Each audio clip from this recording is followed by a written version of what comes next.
Are you the friend who's always being asked for health advice? Now imagine turning that passion into a fulfilling career with our Become a Nutrition Coach program. Step into a world where your enthusiasm for wellness becomes the heart of your own thriving business. With me as your professor and guide and coach on our user-friendly digital platform, you can learn from anywhere at your very own pace. It's perfect for your busy life. Envision empowering others to live their healthiest lives, all while growing a career you love. You're not just gaining a certification here, you're joining a community of like-minded professionals ready to support and celebrate with you every step of the way. So what are you waiting for? It's time to nourish your future and help change lives, including your own. Head over to nutritiouslife.com/BNC for a free class and a sneak peek of the program. Your journey to becoming a nutrition coach begins now. If you've ever wondered about the power of the mind and its ability to heal your body and your life, you're going to want to buckle up and listen closely. Welcome to the Living a Nutritious Life Podcast. I'm your host, Keri Glassman, and in today's episode, I'm chatting with Kelly Gores. Kelly is an entrepreneur, writer, director, and producer. She gained recognition for her award-winning documentary, Heal, which explores the power of the mind-body connection and the body's natural healing capabilities. And guess what? That's exactly what we're going to be talking about today. The profound impact of our subconscious mind, the transformative power of gratitude, and what we can do on a daily basis to foster our mind's capabilities. Kelly also shares some incredible healing stories and some of her own personal practices. This episode is critical for anyone looking to empower their own healing journey or anyone seeking inspiration to lead a more conscious, intentional, health-oriented life. Also, I want to mention that if you're looking to up your own personal wellness and or become a nutrition and wellness coach, whether you're a career changer or you're already in the field and looking for an up level and a community, we're running a super special offer right now. I invite you to check out nutritiouslife.com/BNC. That's nutritiouslife.com/BNC and book a call with a program advisor. Okay. Back to the podcast. Let's do this together right now. Start your healing by listening in. Welcome to Living a Nutritious Life. I'm Keri Glassman, a celebrity registered dietitian nutritionist. Join me every Tuesday on YouTube and your favorite podcast platforms as I bring in some heavy hitters to share the latest in nutrition and wellness science. We dive deep into food, sleep, stress, relationships, and so much more. Your weekly guide to a happier, healthier, more nutritious life. Welcome, Kelly. I am so excited to talk with you today. I'm kind of bursting at the seams because I think I've wanted to have this conversation with you ever since I watched Heal for the first time. I've watched it multiple times, but the first time I watched Heal way back when. So welcome to the Living a Nutritious Life podcast. Thank you. So excited to be here. I love your energy. Like we finally met after all these years. I know, finally. I know. Orbiting each other. And we were just talking before that. Like, I think we do. I think we have like lots of mutual friends. And I can't believe actually that we have not crossed paths in real life before. So I am so happy to be having this conversation with you today. So I just introduced you and told listeners a little bit about Heal, but I want to start this conversation asking about Heal, what inspired you to do the documentary and just like what the whole brand's mission is all about, because I do want to sort of set that foundation for this conversation, because to me, when I watched that, I remember when it was coming out and I saw a trailer for it, I thought to myself, oh, I need to watch this right now, because I've just always had this innate, incredible like thirst for knowledge on the topic of how our thoughts to things and how we can heal the body with our mind. And I've just always been so fascinated by it. So I remember again, when that trailer came out, I was seeing it all over wherever at the time. And I just like had to watch it. But I'm so curious to hear from you, like what was what was the impetus for it? Where did it all come from? Yeah, I mean, I'm asked this all the time, and I wish it was an easier answer. It's just kind of that lifetime of seeking as well, and just like having knowings, but then nothing really earth-shattering happened to me. Whether, people assume that maybe I had my own diagnosis that I healed or lost somebody to something terrible.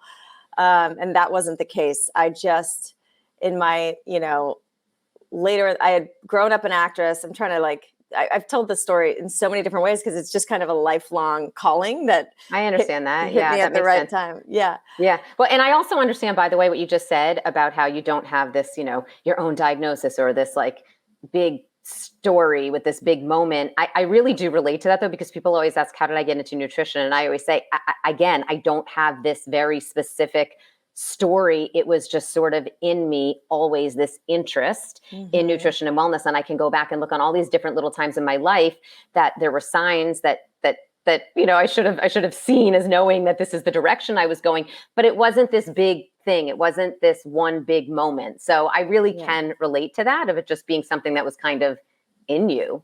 Yeah. I mean, it was so multifaceted because it is like mind, body, spirit, and the power of the mind, but it's also like all about spirituality as well, even though it's not in your face. And so, there was a couple different aspects. I grew up Catholic, kind of questioned, I was like, well, there's all these different religions. Like, how do I just follow in my family's footsteps? Because both sides of my grandparents are Catholic, without questioning and learning about all the religions before I make my decision. Like, it just, I feel like to branch out. So then I didn't confirm Catholicism. And I was just kind of like, had this knowing that they were all speaking about these universal truths, but just dressed in different cultural clothing. And then in like high school, I kind of questioned whether there was a God, and I just felt like, cause and effect, and very much like Newtonian physics and that whole, Darwinism and everything. And being a real teenager. And just being a real teenager, thinking I'm invincible, and testing boundaries and taking risks. And I mean, so many parts of this story, but there's like a spiritual part. And I was a little depressed in college. Wouldn't have called it depression back then. I would just call it kind of like anger, frustration, sadness, gloom, like wanting to get back home. So I went to Berkeley, and the weather was like a little gloomy, and I was used to Southern California sunshine, and I didn't find my friend group that I had compared to the one I had at home. And so I traveled with my brother in between transferring back to UCLA, and someone gave me the book Return to Love by Marianne Williamson. And that was like, boom, okay, this resonates. Fear, love, we can create heaven or earth on, in our lifetime, heaven if we come from love, hell if we come from fear. Made so much sense. So that kind of like launched me on my spiritual journey. I was an actress my whole life. Later in my 20s, I knew I was holding on to acting too tightly because I wasn't getting the success that I wanted. And I had learned enough from different personal development things that if you're holding on too tightly, you're pushing it away, you're resisting. Absolutely. And so I go, I need to like put my attention somewhere else. And it was either going to be the University of Santa Monica Spiritual Psychology program or the Institute of Integrative Nutrition. And because at the time I was having some digestion issues and like some acid reflux, and the gastroenterologist handed me a bunch of Prilosec and was like, take this. And I was like, I'm 28 years old running marathons. Like, I shouldn't be taking pills. You know what I mean? Right. So that didn't resonate. And so I took the nutrition. Right. There was this innate understanding that there has to be something else going on. There has to be more of a root cause here. Again, even if you didn't label it that, and even if you didn't like use those words, that was sort of intuitive to you, it sounds like. Correct. Exactly. And and again, back then I was like pretty bright person. I went to Berkeley, and I still just didn't even have the knowledge of what I put in my body causes a reaction of, acidity or whatever. And then emotional stress may be causing constipation. Like it all is connected. And so, but well, by the way, that GI, but the mind gut thing there, like, I mean, when I went to school to become a dietitian, this is almost 25 years ago, but we didn't learn any of that. I mean, we learned, I forget who, someone else I had on the podcast, we had this whole conversation that, it was a doctor I had on here had said he'd gone to medical school 20 plus years ago. And I went and became a dietitian 20 plus years ago. And we both said how we learned with the GI tract, it was just like this tube, food went down it into your stomach. I mean, there was no mind gut connection. So don't beat yourself up for that part. We were definitely not learning that. And I know it probably wasn't that long ago for you, but still. It was almost like 20 years ago. And I just laugh now because we all, everybody knows about the microbiome and but still, so I took the nutrition course only because it was less of a commitment than the spiritual. I was more interested in the spiritual psychology, but of course, I'm always guided to where I need to be. So first things I'm learning, they sent you an iPod back then. We didn't have smartphones. It was so cool. And so I'd listen to the things on the classes, and I learned about bioindividuality, and one person's diet doesn't necessarily is not going to be beneficial to you, and learned about all the trend diets, and then learned about packaged food because I love cereal, and I was like in my 20s like hustling around, and so I'd sometimes eat cereal for dinner, following like an afternoon froyo, because froyo was all the rave back then. And it was like fat free. It was fat free. Fat free. So there's some chemicals in there. So it's like chemically laden, sugar and then processed, puffy, preservative laden, chemically laden, crunchy cereal. It was delicious. And then, maybe if I met friends later, it'd be like a glass of Charles Shaw $2 Chuck wine, cheap red wine that was probably chock full of chemicals. Yeah. So no wonder I would wake up in the morning and it would just be like my throat burning and lethargy and all of the things. So once I started learning about nutrition, I was like, oh my God, this is so crazy. It's all connected. And most people don't know this. And then I started reading, I saw the movie The Secret, and I learned about the law of attraction. And I started applying gratitude journaling to my life right away, because I've been a lifetime journaler, and within 3 months, I manifested this like incredible job that I didn't even know existed. And I was like, okay, this stuff really works. And then I started reading all these books. And one of them was The Biology of Belief by Bruce Lipton, epigenetics. And I remember where I was, and I was like, oh my God, we're not victims of our genes. Everybody needs to know this. So based on the power that The Secret had over me, like the effect that it had on me, and my experience being on sets and in movies and, as an actor my whole life, I knew that storytelling through film was very powerful. So as I became more empowered and, I was manifesting, my health was getting better. I was happy, I was glowing, and everybody was like, what are you doing? So ultimately I just wanted to put all my teachers in a film to inspire others like I had been inspired. Oh, I love this so much. And I love the film so much again. And I love it. I mean, this is years ago now when it first came out. I loved it so much. And I didn't know the story behind it. And I'm so, I'm so grateful to hear the story behind it. I love the story. I love it. Even with The Secret, it's funny. My friend Lori, it was the one who gave me The Secret for the first time. I think many people, The Secret is definitely a lot of people, I should say, first start into the spiritual realm, right? Like it is definitely like the start, like that's where many people I think start, and then you dive deeper. But you do remember like the first time you read that or where you got that. And so my friend Lori gave me that, and then actually I think the next book she had given me was The Untethered Soul. And then I went into, then I got into Joe Dispenza and all of that, which I know you have him in your movie too, which I love listening to him. But I love hearing this, that then you read all of this and you went deeper and deeper, and then you gathered them all for everyone to learn from. And I just, I love this so much. It's such a great story. So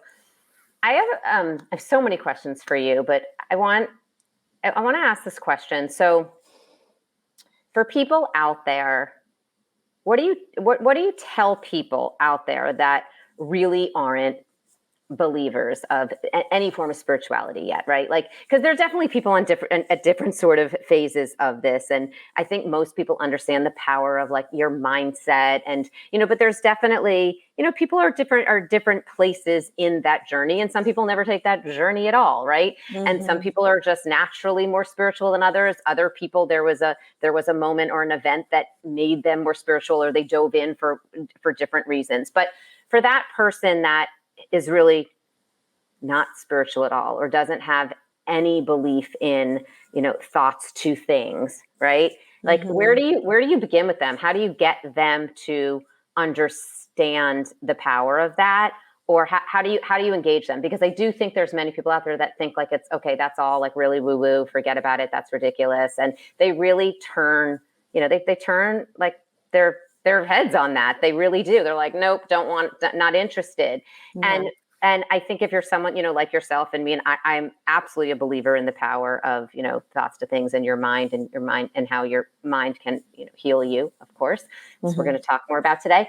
But how, like, where do you begin with someone like that? Well, I know that's a tough one. I know it's a tough one, but I'm just asking because I know that there's a lot of people out there that want to, let's say, I want to eat better and I want to do this, but they're not connecting some of those dots. And this is a big dot to connect. Yes. Right? I mean, there's so much in there. Usually if people aren't open, like I've not wasted my time, Yeah. I had a feeling you might say that. Yeah. You know what I mean? Like I just try to be an example and like share what I know. And if it's not going to resonate with you, it's just not going to resonate with you, and that's okay.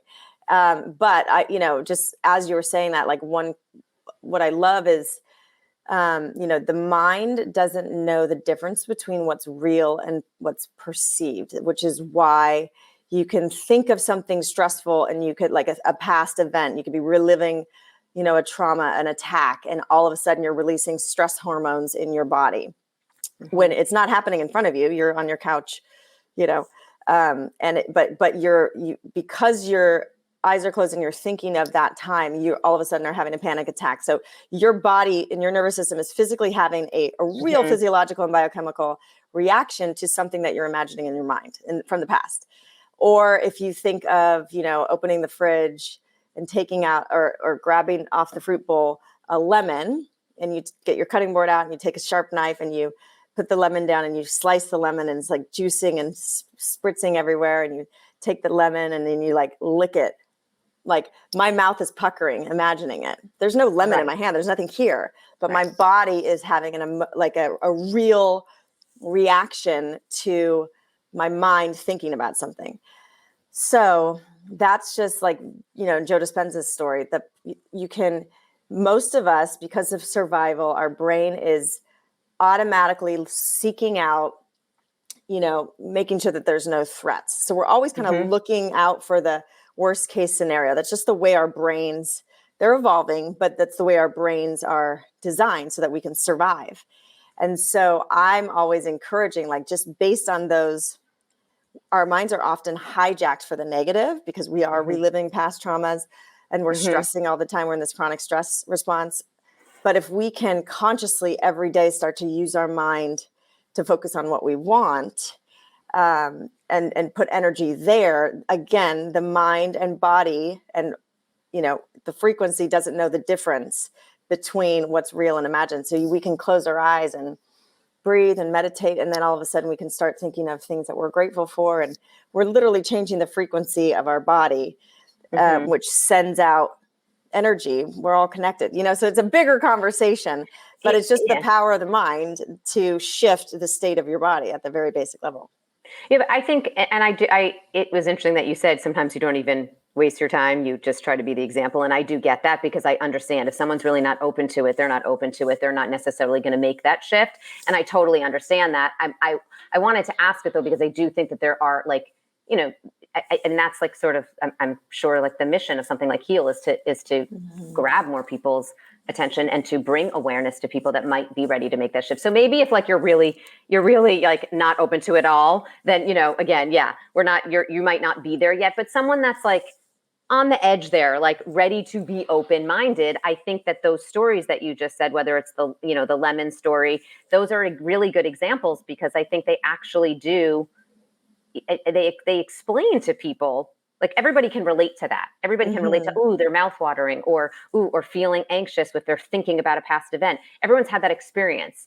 And so we can, like, that's a really tangible, I think, understandable way to know, wait a minute, actually, I'm not actually eating that lemon. I'm just thinking about it. I'm not actually experiencing that event, but I'm getting anxious thinking about it. Like, so, there is a physiological reaction to something going on in your mind. So I think that those examples actually are really, really powerful for people that maybe haven't sort of bought into this because they're everybody's experienced that. I sometimes think about it like, I give the example sometimes of like the placebo effect. Sometimes people think there isn't, that's not, how does that really happen? How can your mind really heal things? And I say, well, what about like the placebo effect? You've seen that a million times in research. We know the placebo effect it's called the placebo effect for a reason. It worked. Like there is something there. And people, oh yeah, wait, you're right. Like that. Mm-hmm. So, I mean, that to me is like, but for some reason, some people still can't make that shift to their own personal life or their everyday their everyday life. So yeah. And the placebo effect is a great example because a lot of people still think, oh, it's all in their mind. But like take the antidepressant, example, and they test against, so they have, their control group does nothing different, a group of, and double blind. So the scientists don't know right what pill they're giving, if it's a sugar pill, a complete inert substance, or the actual drug. They don't know whether they're giving the actual drug, so there's no bias, or the sugar pill to this group, that group. So there's a control group that gets nothing. They're just human beings doing their thing. Then there's the placebo group who's getting a sugar pill, being told they're given an antidepressant that's going to make them feel better. And then there's the group that's actually getting the chemical drug, antidepressant. And what they find is up to 50 to 75% of the time, the group that's getting the sugar pill, which is an inert substance that should not have any change on the body, is having just as many positive effects as the ones taking the chemical drug. And it's not just in their mind. What they're measuring is when you take the pill expecting it to be a drug. So it's a sugar, it's nothing. It's just, you're expecting it to have a beneficial effect on you. You have meaning to that drug. And so you have this expectation and this meaning behind it. Your brain releases the exact same chemistry that's going to make you feel better because you're expecting that. So it's not just in your mind, your brain and body are having, your brain's the best pharmacy on the planet. So that is like truly the best example, So, well, that's why I said, and it's funny how many people sort of believe in the placebo effect because they've heard, used in research studies, but they don't really sort of apply. You talk about anything else with spirituality or mind and healing and the power of your thoughts, and they kind of poo-poo it. But then you bring up that and you're like, oh yeah, that was done in research, but the research is exactly that. So I always like to bring that up. And then the other example that I always think about too here is just if you're a lactating mother and you're away from your child and you're sitting at a restaurant and your baby just, ate and is home resting, is, grandma's babysitting, and that baby is napping peacefully and not hungry, but you hear a baby cry, you'll start to release you can release milk. I remember that happened to me at one point, and then thinking to myself, this is just wild. But anyway, that's not the exact same thing, but the point, it's like but it is still, it's again, it's another one of those examples of like our minds and how they do connect to these physiological responses. And anyway, I always just think these things are so, again, that's the potential. That's the potential, and none of us consciously use them. We're never taught to consciously use our minds. It's like, oh, that's just happening in the placebo with people unconsciously going about the experiment. But like, we can actually harness the power of the minds for good, which very few people do. And very few people do. And I think even people that are believers. So now let's go to the people that are believers that do, try to incorporate these things into their daily life, that are real, again, have read the Bruce Lipton books, have read Joe Dispenza, have watched your movie, like believe in all of this. I still think sometimes it's hard to utilize. And I think there is a really good, example in your documentary in Heal with Joe Dispenza, how I don't know if he had already studied all of this or he had just then started putting into practice, but because I went back and I watched a little bit, because I watched the movie a bunch of times when it came up, but again, this is years ago. So knowing I was going to be having a conversation with you, I went back and I watched most of it again. And anyway, he and I'm going to probably botch the story here. You can correct me, but he says how he was in an accident and then he was told he wasn't going to walk again, and he's in a wheelchair, and he knows how he can heal himself through his mind. So he decides he's going to every day go through this whole process of envisioning his spine, perfectly healed. And then again, I'm giving like the short story here, but even for him who understands this power and knows these tools is having a very tough time. And he says, and how he would do that, and then he'd envision himself in his wheelchair. It was still difficult to do. He eventually was able to harness that power and do it over and over. And he says, then I think it's after 6 weeks or so, or whatever it was, he then healed himself. But I guess I think it's, how do we harness that power? Because I do think for even those people that understand thoughts to things, that understand the power of the mind, that understand the mind-body connection, putting it into practice, especially when things are shit in your life, right? If things are happening, like it's really freaking hard, I think, to do. And I know, and I mean, I know, like from personal experience, I know when I am like in that zone and like thinking those, in that sort of, positive mindset, and like you can feel that sort of alignment and things do flow, but it's very easy to get kind of like knocked off of that, right? And to kind of, and so again, and I think, and again, I'm someone that is a believer in this. So I think, like, and again, I'm thinking, well, Joe Dispenza had a tough time doing it. I shouldn't beat myself up for it here, but how do you harness it? I guess that's what, and what has been your experience with that? Yeah. I mean, look, when things are rosy, I harness it by having a practice, like meditate every day. I mean, that's like my mental hygiene, I call it. Marianne Williamson was the first one to say it in the film. She's like, look, you shower the physical gunk off your body every day. We need to, we need to rinse the mental gunk out. We accumulate so much, especially now we're inundated with these phones and constant information. And so we really need to, meditate once or twice a day, turn within, take away all the outside stimulation, connect with your breath, get your brain and your heart in that coherent state. And all of a sudden the active mind starts to, the beta brain waves start to calm. And it's just like, just creating space in your mind and letting stuff go. And it's just, so that practice is key to me. And then I do I do still do gratitude journaling. So I journal things that I'm actually grateful for. So I'm like getting into like the legit mood of gratitude and like, oh, I'm so grateful. And then I pepper in things that I want as if I already have them. So I'm like, I'm so happy and grateful. I got that promotion. I'm getting paid X and whatever it is. And it seems silly. And you're like, oh, dear God, please don't let anybody read my journal. But the practice of it is like playful. I love that you said that because I'm sure everybody thinks that, right? Everybody thinks like, oh God, they're going to think I am wackadoo. So no, I'm glad you just said that. Yeah, sorry, go on. Thank you for Brad Pitt getting my phone, all these like fantastical things, whatever it is. How did you use my journal too? So those are two things when things are going good. Now I have a 4.5-year-old child. Things are often thrown off the rails, just big emotions. And then I work and there's just stress in life. And just the state of the world is a little bit chaotic and tense right now. And inflamed. We can say a lot of it more than ever in my history. And so how do we kind of, our minds are going to go off the rails. We're human, right?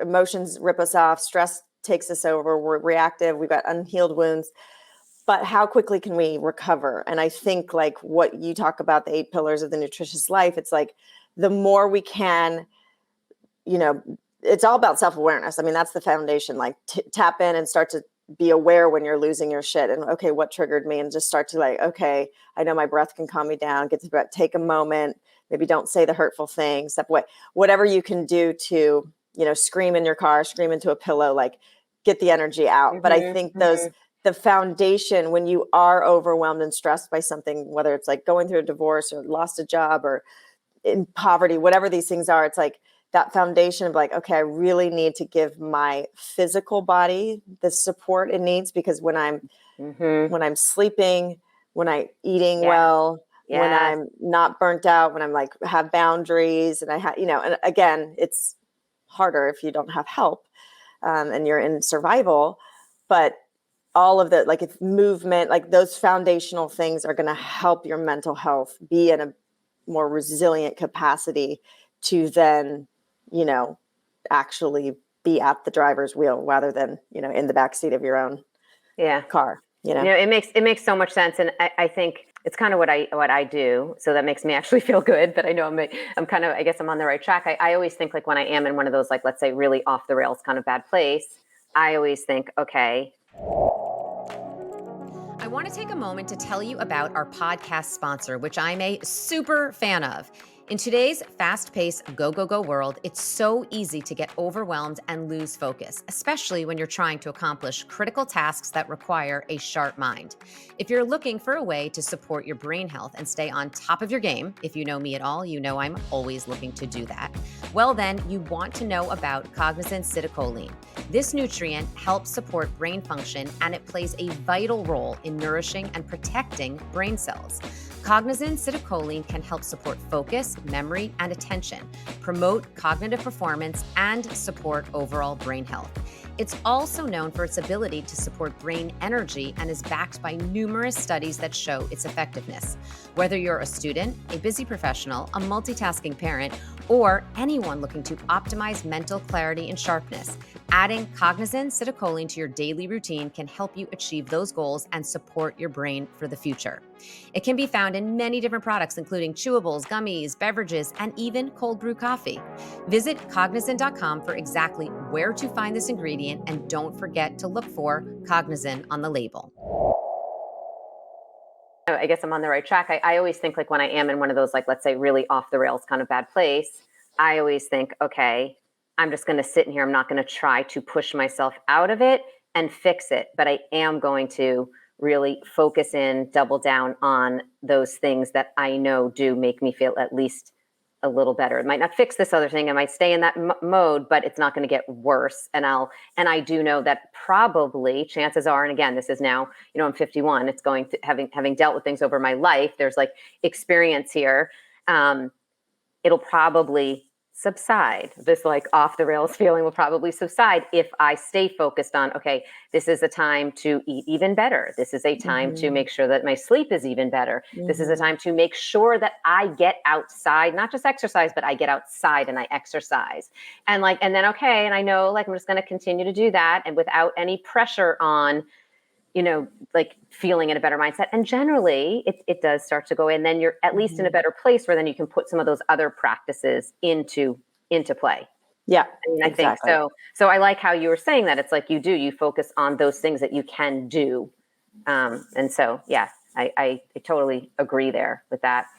So I want to, ask you about, there is, and this is one of the reasons that I love, and I know you have Joe Dispenza in the movie and everything. And I love that you have him there, because I always love how he brings the science of all this. I mean, I love the science behind all of these things. And I love that there is really some science here. So can you talk a little bit about, or from, what you've learned through your whole journey here and interviewing so many of like the most knowledgeable people, in this area, about like how our thoughts, we know thoughts, thoughts to things and all of that. And we all know that term, but how do our thoughts actually affect our cells? Yeah. Well, so many angles that I can come at this with are, I always think of like the water example. I don't know if that, like, if we want to go that way, like, I know, like, I always think like that's a really, because that to me, again, is a tangible thing. Like, if we're mostly water and we know thoughts can affect water, like, okay, wait, we're mostly water. Like, again, I think that's like a tangible thing. I mean, you go the direction you want. Yeah, but that's a great one. I was going to go to epigenetics and the subconscious mind, but I'll do that after. So, but the water is such a great example. It's one of my favorite. I think it's called The Hidden Messages of Water. Anyone that is intrigued by this concept, I encourage you to read that book. It's by Masaru Emoto. He was a scientist who passed away, but Japanese scientist who was fascinated by frequency and water, and knew that the power of language carries vibration, and how that vibration would affect water, which is a conduit. And we are, as human beings, approximately, give or take, 70% water, like all the water in our cells, hydration. Then the Mother Earth, our planet that gives us life, is approximately 70% water. So this is this whole nature, perfect balance, intelligence. And so his experiment was, in a lab, he would take bottles of water and label one with love. So that love frequency, which is like our source, where we come from, where we return to, it's, put love on one bottle, and then he put hate on the other bottle. And even just saying the word hate, like you feel, if you're tuned in, you can feel a visceral reaction in your body.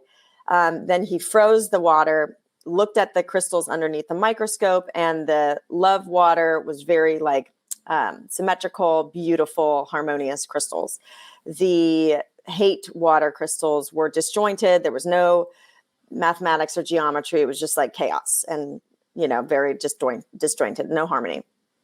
And he did this with like music, like Beatles music versus death metal music, similar response. And so that just to me shows the power. I mean, we're constantly beating ourselves up in our mind with our thoughts, Right. let alone like looking in the mirror and saying you're fat, you're ugly, you're too old, you're too young, you're too gay, you're too straight, whatever it is. Like we're our own worst critic.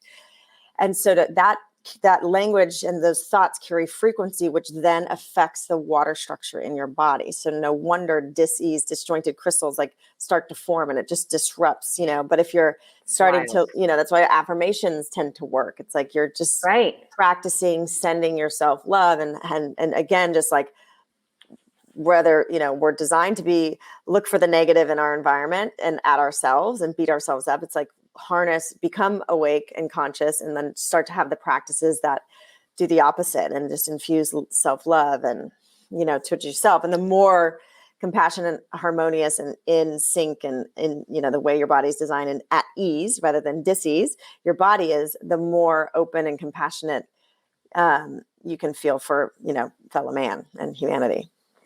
Yeah, it's amazing. And I think that's another really good example for people that might not really believe in the power of thoughts. Like giving that water example, I think is really powerful because, we understand that we're mostly water. People know that, giving that example of, that experiment that you just shared, like it makes so much sense. And then it makes more sense. Like that is why, when you hear like, okay, your body is listening to your mind, like your body is hearing these things, like you have to speak kindly to yourself. You have to be loving to yourself. And it's sometimes really, really hard.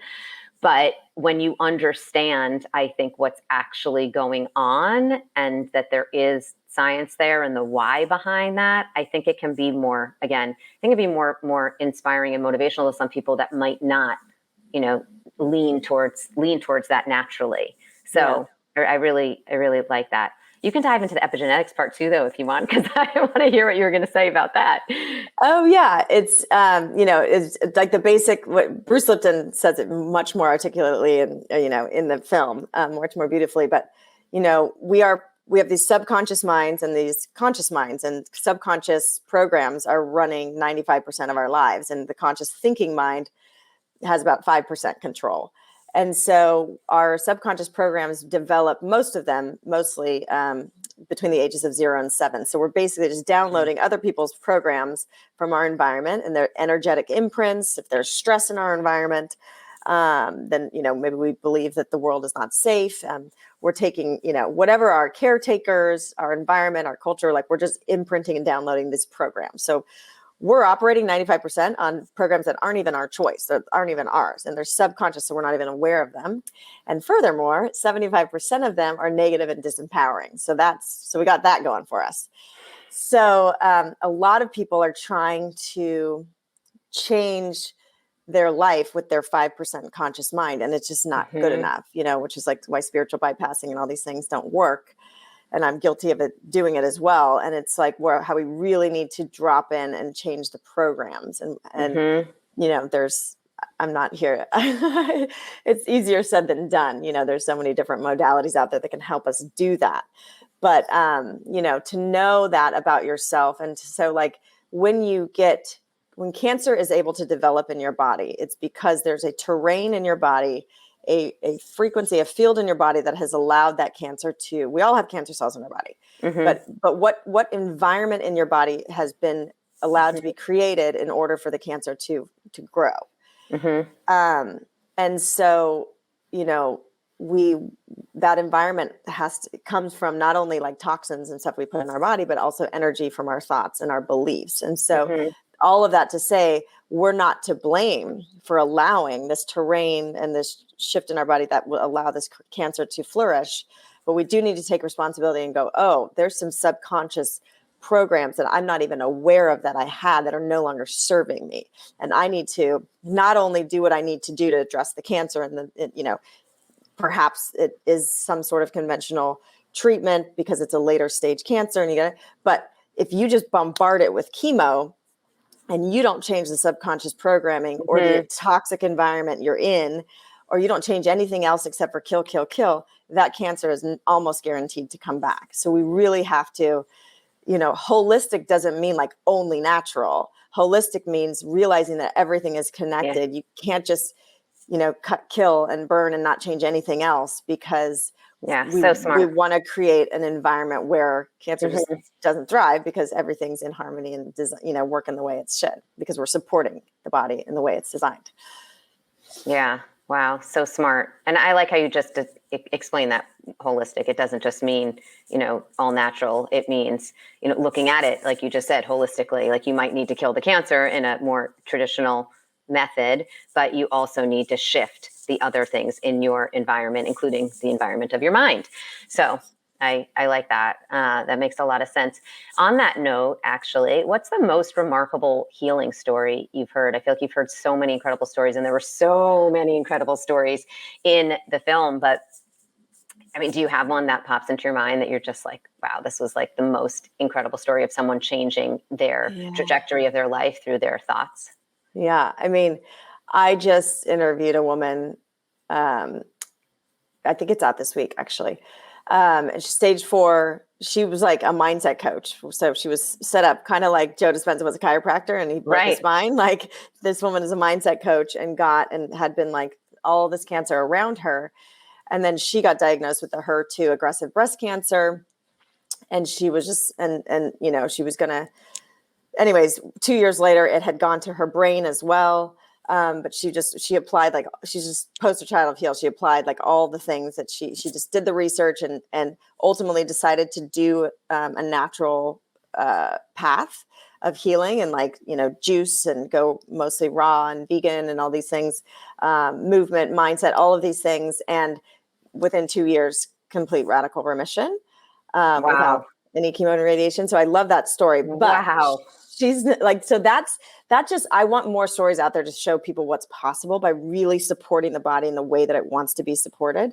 And it's, a lot of it is just navigating the fear and having the knowing and the connection with yourself and your intuition to have the balls to do it because it's freaking terrifying. Well, that's the thing too. It's also terrifying to lean in so hard to that and not go the traditional route. I think that's a really, especially when everybody on that side of the camp is like, you're going to die, you're going to die, you're going to die, you're making a mistake. It's like, okay. So really connecting with our knowing. And I think, I'm going to tell you my favorite story in a second, but it's in Heal. So you can watch it. It's Anita Morjani because physically she was, so let me just finish what I'm saying. I think what we really need to do, whether it's just anything, the time is now to reconnect to ourselves. We're so distracted in the outside world and trying to be influenced or, being open to being influenced by others and trying to mimic others and trying to see what other people are doing that's working for them.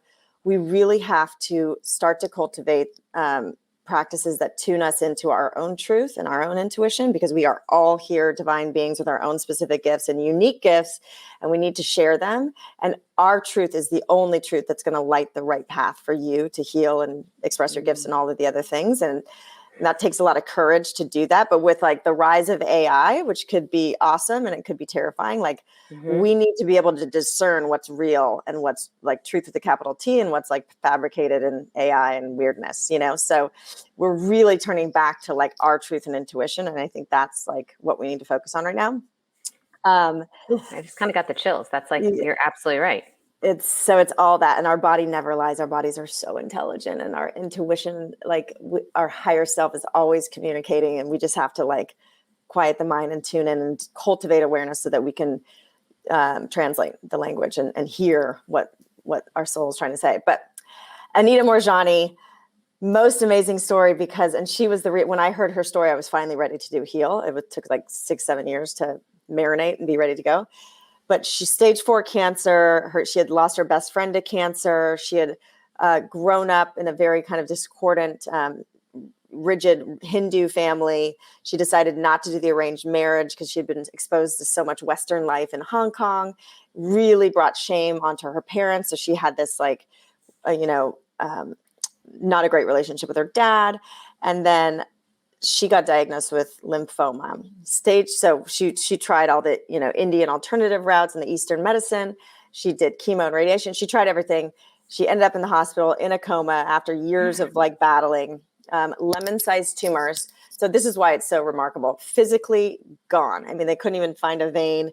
She was a tiny little thing in a hospital bed, went into a coma, and lemon-sized tumors from her neck to her abdomen popping out of her skin. Like, there is not a human being on the planet that could look at her and think that she could recover. Wow. The doctors were down the hall telling her husband to get the affairs in order. She had a near-death experience. So she left her body, was totally aware of everything that was going on, saw her body lying in the hospital bed, floated to the other realm, and encountered the essence of her father. And it was just like soul to soul telepathy. It wasn't like, bodies and voices. And it was just this all knowing. There was no judgment, no tension, it was just pure, unconditional, magnanimous love that's like beyond human understanding. And so they had this like interaction where he's like, you need to go back and live your life. You're not done yet. And she said in that moment, she got clarity that she got cancer because every decision she had made in her lifetime was made from fear and not love. And so now that she had been in this other realm where we go when we die and we reconnect with our source energy, she's like, well, I don't want to go back to that body. Like, why? This feels fantastic. I'm with my dad. Like, there's just no human judgment. And he said, no, you got to go back and live your life without fear. She came back into her body, and within 3 weeks, body like kind of bloop, like recovered, totally shifted, and no cancer in her body. She walked out of there, 4 or 5 weeks later, never, goes around the world speaking with it. But like, to me, that's the ultimate possibility. She's the poster child of possibility, because that's how much, and that's how quickly, and that's how profoundly the physical body will follow the consciousness. Wow. Like, okay, everyone, that was like, I'm like tearing up here just hearing that again. And that's just, it's unbelievable. It's unbelievable hearing you like share it like this too. And you can tell how touched by it you are, and how much it's like, it's those stories. Like, as I'm watching you tell that story, I'm like, those are the stories that you want to put out there to help so many other people heal like that as well. Right. Yeah. And we've been conditioned that cancer equals death, and that's why it's terrifying, and people get paralyzed into fear. And, then there's all this other thing that we don't need to get into about the big business of cancer, and how, nobody's very motivated to go off this conventional pathway that is pure poison. And again, no judgment. Everybody needs to do what they believe in, because that's going to work the most. But ultimately, if we can, my whole goal with Heal was to empower people with science and information of why things are working the way they are, and then give people examples of inspiration, so that it's like, okay, if they can do it, I can too, So it's just like, that's what we need. That's what my mission is, to get out there, just keep changing the narrative, changing the beliefs, changing the subconscious programming of society, and like start to associate, and I just feel like we need that more now than ever. Like, we need that more in our world right now than ever. Amen. I want to ask you where you're going with Heal. But before I ask you that question, I just want to ask you one more question about stress. We know that stress is at an all-time high. I'm imagining at the moment it's probably at an all-time high in the world for a whole variety of reasons. And we know that stress causes the most illnesses. And we all know, stress less is a pillar of a nutritious life. We're all told to stress less. Sometimes telling people to stress less causes them to stress more. We all have, many of us have many different types of stress management tools. What do you do to stress less, and how do you guide people in terms of trying to get a hold of their stress so that it doesn't cause illness? Great. I have like, meditation is kind of the must. There's going to be days where I'm so busy and I can't do it, but it's very unlikely the day that passes that I don't meditate at least once, if not twice. And so that to me is just just like once you start practicing it, and it is a practice, and the goal is not to just like quiet the mind. The goal is to like have non-attachment of thoughts. Like your attention is going to get hooked, and then, oh, okay, wow, I just went on 5-minute tangent about the grocery list or whatever. Right.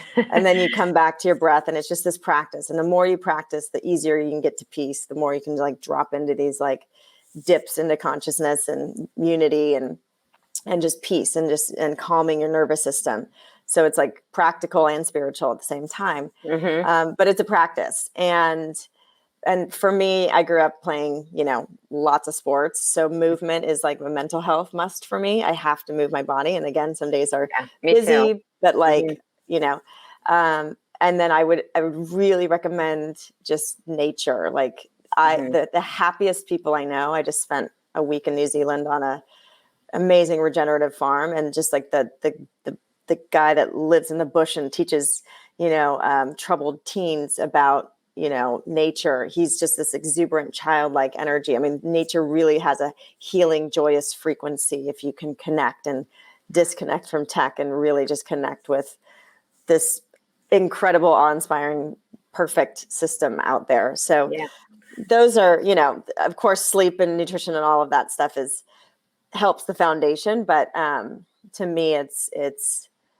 really just meditation, movement, and nature are my 3 probably favorites. Yeah, I love that. And I think even if you're not someone that has a meditation practice and you're not someone that actively manages their stress, I mean, we should all be working on it. But if you don't do that, I think everyone can also relate to feeling better in nature, whether it's the beach, whether it's the mountains, like whatever it is, like we can all relate to that. I mean, you feel better. You just do.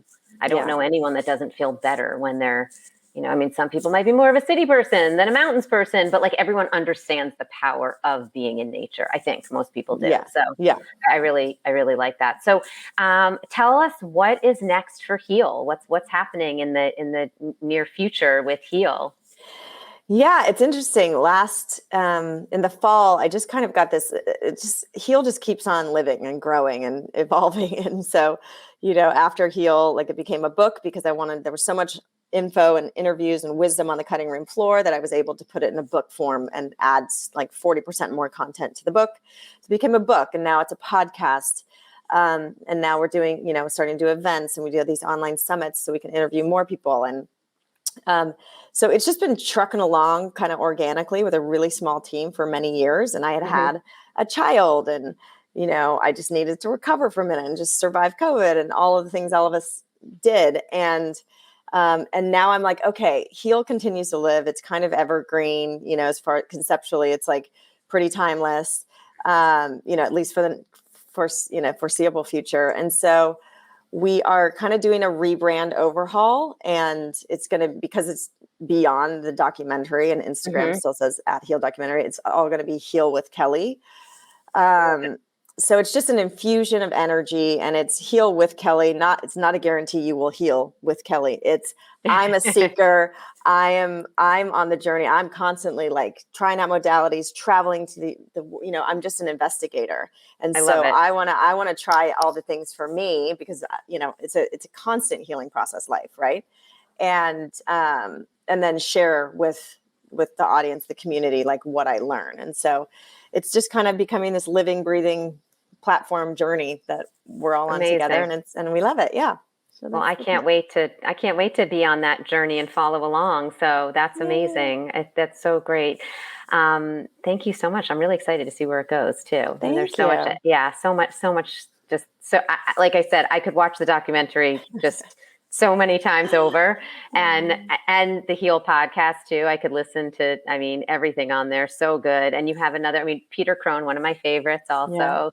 Yes. We're having him back on in May. Yeah.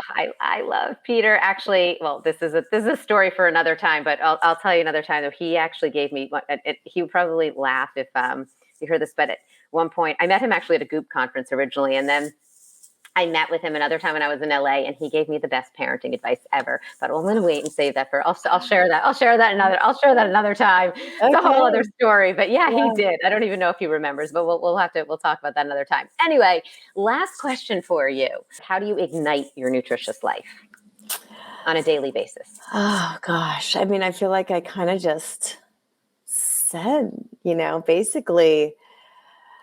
Yeah, you kind of told us with your meditation, I guess. So we could let you off the hook there. The meditate. Yeah. Now I'm just like, I want to know what that parenting advice was. Oh, okay.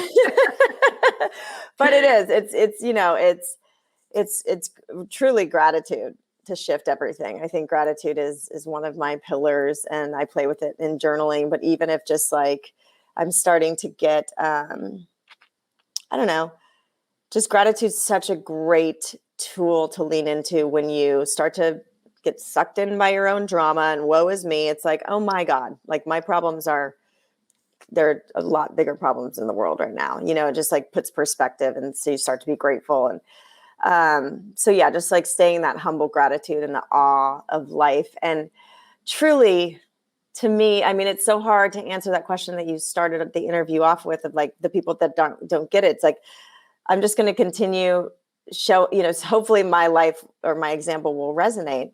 But like, I really believe that you must have some sort of belief, and you could get there a different way. You could get there through Albert Einstein or Socrates or Hippocrates. You could get there through science or philosophy, but you have to have a belief, I believe, or it's much easier, that we're here to evolve.